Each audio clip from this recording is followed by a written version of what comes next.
नमस्कार दोस्तों, कैसे हैं आप सब लोग। दोस्तों आज की वीडियो में हम लोग डिस्कस करेंगे वारंट ऑफ अरेस्ट सेक्शन 70 से सेक्शन 77 तक। तो शुरू करते हैं हम लोग सेक्शन 70 से, form of warrant and it's duration. तो शुरू करने से पहले मैं आपको वारंट बता दूं, वारंट होता क्या है। अगर वारंट को मैं सीधी सादी भाषा में बोलूं तो एक ऑर्डर होता है कि आप ये काम करो, ऑर्डर होता है कि आप ये काम करो। तो वारंट जो होता है हमेशा पुलिस के लिए होता है कि आप इस फलान आदमी को आप अरेस्ट करो, ठीक है। इसीलिए बोला जाता है कि वारंट इस आदमी के खिलाफ निकला है, अगेंस्ट में निकला है, और समन उस आदमी के लिए निकलता है, ठीक है। समन उस आदमी के लिए निकलता है कि भाई तू आजा। वारंट पुलिस वाले के लिए निकलता है कि आप इसको पकड़ लो। तो वारंट हमेशा उस आदमी के खिलाफ निकलता है कि यार इस आदमी के लिए, कि पुलिस वाला, और पुलिस वाले के लिए निकलता है कि आप इस फलान आदमी को आप अरेस्ट कर लो। तो ये तो हल्का फुल्का वारंट है, आपको पता ही है, पिक्चर देखते रहते हो आप तो मिथुन दा की। तो देखते हैं क्या बात है फॉर्म ऑफ की। तो ये क्या बोलता है वारंट, सेक्शन 70 क्या बात करता है, सब सेक्शन 1 कि वारंट जो होगा हमेशा कोर्ट निकालेगी वारंट, ठीक है। तो वो हमेशा राइटिंग में होगा, वारंट हमेशा राइटिंग में होगा, और कोर्ट की सील लगेगी उसके ऊपर हमेशा, और साइन होगा बाय द प्रिसाइडिंग ऑफिसर। अब वो कोर्ट का प्रिसाइडिंग ऑफिसर जो भी हो, जैसे मान लो सेशन कोर्ट है तो सेशन जज के साइन लगेंगे उसमें। तो जो भी प्रिसाइडिंग ऑफिसर होगा जो कि वारंट निकाल रहा है उसके साइन लगेंगे उसमें, और सील लगेगी, तो राइटिंग में तो हो गई। और उसका ड्यूरेशन कितना होता है वारंट का, तो जब तक ड्यूरेशन कितना होता है उसका, जब तक या तो कोर्ट कैंसिल नहीं कर दे उसको या फिर एग्जीक्यूट नहीं हो जाता वो वारंट। मेरे खिलाफ निकला है वारंट, मेरे खिलाफ वारंट निकल गया, अब वो वारंट की ड्यूरेशन कितनी रहेगी, जब तक कोर्ट खुद कैंसिल नहीं करता कि नहीं हमको नहीं करवाना इसको अरेस्ट। आप तो ये कोर्ट ने कैंसिल कर दिया या फिर पुलिस ने मुझको अरेस्ट कर लिया, तो वो वारंट की ड्यूरेशन ख़त्म। बात करें सेक्शन 71 की, तो क्या बात करता है, power to direct security to be taken. क्या मतलब कि एक आदमी के खिलाफ वारंट इशू हो गया, ठीक है। मतलब कि मान लो मेरे खिलाफ ही वारंट इशू हो चुका है। अब कोर्ट के पास ये पावर है कि वारंट तो चलो हमने इशू कर दिया, लेकिन अगर ये आदमी चाहे तो जब भी आप इसको अरेस्ट करो, तो जब भी ये आदमी अरेस्ट होगा, तो जब ये आदमी खुद अपना बॉन्ड एग्जीक्यूट करवाएगा सफिशिएंट श्योरिटी के साथ, मतलब कि श्योरिटीज़ के साथ, अगर जब भी आदमी ये अपना बॉन्ड इशू करवाएगा तो आप इसको रिलीज़ कर दोगे। ये कोर्ट के पास पावर है। क्या पावर है कोर्ट के पास कि यार जब भी वारंट तो इशू हो चुका है, ठीक है, लेकिन अगर कोर्ट को ऐसा लगता है कि यार कोर्ट अगर चाहे तो ऐसा बोल सकती है कि जब भी ये जो आदमी है जिसको आप अरेस्ट कर रहे हो, अगर ये बॉन्ड एग्जीक्यूट करवाता है सफिशिएंट श्योरिटीज़ के साथ, तो आप इसको रिलीज़ कर दोगे, ऐसा बोल सकती है। उसके बाद पुलिस ऑफिसर को, जिस भी पुलिस ऑफिसर के लिए वारंट इशू किया था, उसको अरेस्ट करने के बाद, और अगर ये बॉन्ड एग्जीक्यूट करवाता है ये आदमी, मान लो मैं ही हूँ, मेरे को पुलिस ऑफिसर ने पकड़ लिया और मैं बॉन्ड एग्जीक्यूट करवाता हूँ, तो उसको मुझे छोड़ना पड़ेगा बॉन्ड एग्जीक्यूट करवाने के बाद। सबसेक्शन 2 ये बोलता है कि अप्रूवल तो मिल जाएगी कोर्ट की तरफ से कि कोई दिक्कत नहीं है कि आप जब भी एग्जीक्यूट करोगे बॉन्ड आपको रिलीज़ कर दिया जाएगा, लेकिन 3 चीज़ें हैं जिनको आपको पालन करना ही पड़ेगा। ये 3 चीज़ें हैं जिनको आपको मानना ही पड़ेगा, करना ही पड़ेगा आपको। ये क्या, सबसे पहली चीज़ क्या है, नंबर ऑफ़ श्योरिटीज़। ये कोर्ट पहले से ही बता देगी कि यार इतनी श्योरिटीज़ तो होनी चाहिए, नंबर ऑफ़ श्योरिटीज़ पहले क्लियर कर देगी कोर्ट। दूसरी चीज़ है द अमाउंट, कि कितना अमाउंट होगा, ये चीज़ भी पहले से क्लियर कर देगी कोर्ट। तीसरी चीज़ बताएगी टाइम, कि कौन से टाइम पर कब और कहाँ आना है, कब अटेंडेंस देने आना है, क्योंकि बॉन्ड का मतलब तो यही तो रीज़न था बॉन्ड का कि यार स्पेसिफाइड डेट टाइम पर पहुंच पाए वो आदमी अटेंडेंस के लिए, तो टाइम भी वो बताएगी कोर्ट। सब सेक्शन 3 बात करता है कि कभी भी जब भी जो सिक्योरिटी हैं वो ले ले पुलिस ऑफिसर, जब भी सिक्योरिटी पुलिस ऑफिसर के पास चले जाए तो वो कोर्ट को तुरंत पहुंचाए, जब भी आए तब कोर्ट को पहुंचाए, वो जब भी आए तब कोर्ट को वो पहुंचाए, ठीक है। आपको नहीं रखना है, कोर्ट को पहुंचानी है, आपको तो बस बोला है लेने के लिए। तो ये सब सेक्शन 3 बात करता है। बात करें सेक्शन 72 की, वारंट्स टू होम डायरेक्टेड, क्या मतलब बात करता है? सब सेक्शन 1 क्या बोलता है इस सेक्शन 72 का कि यार वारंट इशू हो गया है। अब वारंट इशू हुआ है एक से ज़्यादा पुलिस ऑफिसर्स के लिए, एक या एक से ज़्यादा पुलिस ऑफिसर्स के लिए वारंट इशू हुआ है कि यार आपको इस फलान आदमी को आपको पकड़ना है। लेकिन इशू किसके लिए हुआ? एक या एक से ज़्यादा पुलिस ऑफिसर के लिए, ठीक है। तो अब तो मान के चलो इशू तो हो गया एक या एक से ज़्यादा पुलिस ऑफिसर के लिए, लेकिन जब एग्जीक्यूट करने का टाइम आया, वारंट एग्जीक्यूट करने का टाइम आया, पकड़ने का टाइम आया, उस टाइम पर कोई है ही नहीं, कोई भी पुलिस ऑफिसर अब प्रेजेंट नहीं है उस टाइम पर।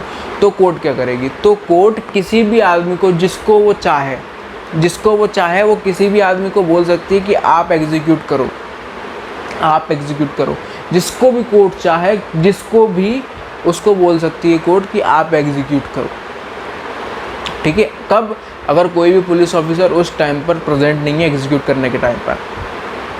सब सेक्शन 2 क्या बात करता है? सब सेक्शन 2 ये बात करता है कि वारंट इशू हुआ है एक से ज़्यादा पुलिस ऑफिसर के लिए, एक से ज़्यादा पुलिस ऑफिसर के लिए। क्या बोल रहा हूँ मैं? एक पुलिस ऑफिसर के लिए नहीं, एक से ज़्यादा पुलिस ऑफिसर के लिए, 2, 3, 4, 5, 6 जितने भी पुलिस ऑफिसर, उनके लिए वारंट इशू हुआ। तो करेगा कौन? एग्जीक्यूट कौन करेगा? कौन एग्जीक्यूट करेगा?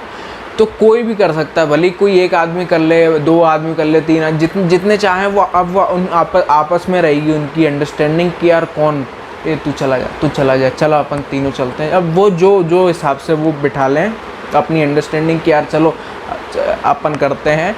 कोई भी कर सकता है, ऐसा नहीं कि सब करें। जो भी कोर्ट ने बोला है, एक आदमी को अगर वारंट इशू हुआ है तो कोई बात ही नहीं कि उसको तो करना ही पड़ेगा। 2 या 2 से ज़्यादा लोगों के लिए वारंट इशू हुआ है तो अब वो आपस में देख ले कि किसको अरेस्ट करना है, कौन, कोई भी कर सकता है। बात करें सेक्शन 73 की तो बहुत इंटरेस्टिंग ऑफेंस है, क्योंकि ये सेक्शन बोलता है कि वो किसी भी आदमी के लिए वारंट निकाल सकता है, किसी भी आदमी के लिए वारंट इशू कर सकता है कि आप ये काम करो। कैसे? मैं बताता हूँ। सब सेक्शन 1 क्या बात करता है इसका? सब सेक्शन 1 ये बोलता है CJM या फिर JMFC कोर्ट अपने लोकल ज्यूरिसडिक्शन में किसी भी आदमी को बोल सकता है कि आप इस आदमी को पकड़ो। क्या मतलब? मैं बताता हूँ। जैसे कि मान लो मैं किसी CJM या JMFC कोर्ट की ज्यूरिसडिक्शन के अंदर में आता हूँ, ठीक है। अब ये जो CJM या JMFC जो कोर्ट है, ये मुझको बोल सकती है कि आप इस फलान आदमी को आप पकड़ लो, भाई साहब अभिषेक जी आप इस आदमी को पकड़ लो। अब ये फलान आदमी जो है वो है कौन? किसको बोलूँगा? कोर्ट किसको बोल सकती है? तो कोर्ट जो है या तो एस्केप्ड कन्विक्ट या फिर प्रोक्लेम्ड ऑफेंडर या फिर नॉन बेलेबल ऑफेंस का ऑफेंडर, एक ऐसा आदमी जिसने कोई नॉन बेलेबल ऑफेंस किया। तो ये 3 लोग, इन 3 लोगों के लिए CJM या JMFC कोर्ट मेरे लिए वारंट इशू करवा सकती कि आप इसको पकड़ लो भाई साहब, ठीक है। तो ये तो था सब सेक्शन 1। अब सब सेक्शन 2 क्या बोलता है कि अब मैं इसको पकड़ कब सकता हूँ? वारंट इशू हो गया, अब मैं उसको पकड़ कब सकता हूँ? तो जब भी ये जो आदमी है जिसके खिलाफ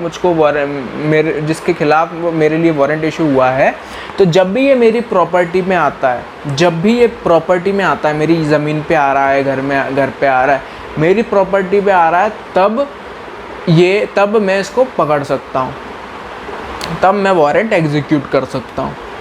अब सब सेक्शन 3 क्या बात करता है कि मैंने पकड़ तो लिया इसको, तुरंत मुझको मजिस्ट्रेट सुबह पुलिस ऑफिसर के पास मुझको पेश करना पड़ेगा।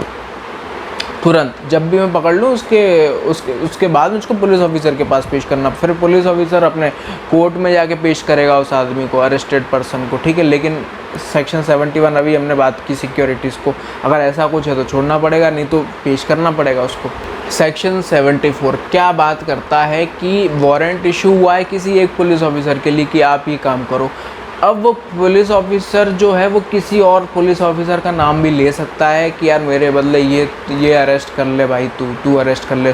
तो जो दूसरा पुलिस ऑफिसर जिसका वो नाम ले रहा है वो भी अरेस्ट कर सकता है, वो भी वारंट एग्जीक्यूट कर सकता है। क्या मतलब?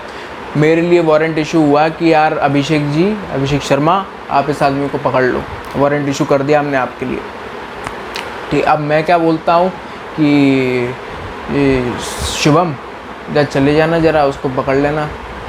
सर ये भी पुलिस ऑफिसर है सर, ये पकड़ ले, कोई दिक्कत तो नहीं। हाँ कोई दिक्कत नहीं, पकड़ लो शुभम, तू पकड़ ले। तो शुभम भी पकड़ सकता है, मतलब जिसका नाम मैं ले रहा हूँ तो वो भी पकड़ सकता है, वो भी वारंट एग्जीक्यूट कर सकता है। ये बात करता है सेक्शन 74। बात करें सेक्शन 76 की, वो बोलता है कि बिना अननेसेसरी डिले के जो पुलिस ऑफिसर है उसको उस जो भी पर्सन उसने अरेस्ट किया है वो कोर्ट में जल्द से जल्द पेश करे, लेके आए कोर्ट में जिस भी आदमी को उसने अरेस्ट किया है बिना अननेसेसरी डिले के। लेकिन जो अननेसेसरी डिले है उसका वो उन्होंने टाइम कितना कर दिया है कि यार ज़्यादा से ज़्यादा 24 घंटे आप अरेस्ट करके रख सकते हो। 24 घंटे के ऊपर आप अरेस्ट करके नहीं रख सकते, या 24 घंटे के अंदर तो आपको कोर्ट में लाना ही पड़ेगा। 24 घंटे के अंदर ये जो आदमी को आपने अरेस्ट किया इसको कोर्ट में पेश करना ही पड़ेगा आपको, अनलेस कि यार कोई कुछ ऐसी सिचुएशन आ गई कि यार जर्नी बहुत है, टाइम बहुत है, सुनामी आ गई या जो भी है, कुछ ऐसी कि यार कोई रोक ही नहीं सकता उसको, तो फिर वो बात अलग है, तो कंडीशन अलग हो जाती है फिर। लेकिन अगर सब कुछ नॉर्मल है तो यार आपको 24 घंटे के अंदर आपको लाना पड़ेगा। सेक्शन 77 क्या बात करता है कि जो वारंट है जो इशू हुआ है वो पूरी इंडिया में कहीं पर भी एग्जीक्यूट हो सकता है, पूरी इंडिया में एग्जीक्यूट हो सकता है। अब आपको अगर कन्फ्यूजन हो तो एग्जीक्यूट होना और इशू होना दोनों अलग बात है। कोर्ट इशू करती है वारंट, एग्जीक्यूट पुलिस वाला करता है, और पुलिस वाला कहीं पूरी इंडिया में कहीं पर भी एग्जीक्यूट कर सकता है। कोर्ट के पास ज्यूरिडिक्शन है, लेकिन यहाँ पर सेक्शन 77 ने बोल दिया है कि आप पूरी इंडिया में एग्जीक्यूट कर सकते हो, और एग्जीक्यूट करने की पावर किसके पास है? पुलिस ऑफिसर के पास है। तो ये था सेक्शन 77 और ये था हमारा वारंट। उम्मीद करता हूँ आपको समझ में आया होगा। फिर मिलेंगे हम आगे की वीडियोज़ में, तब तक के लिए थैंक यू वेरी मच।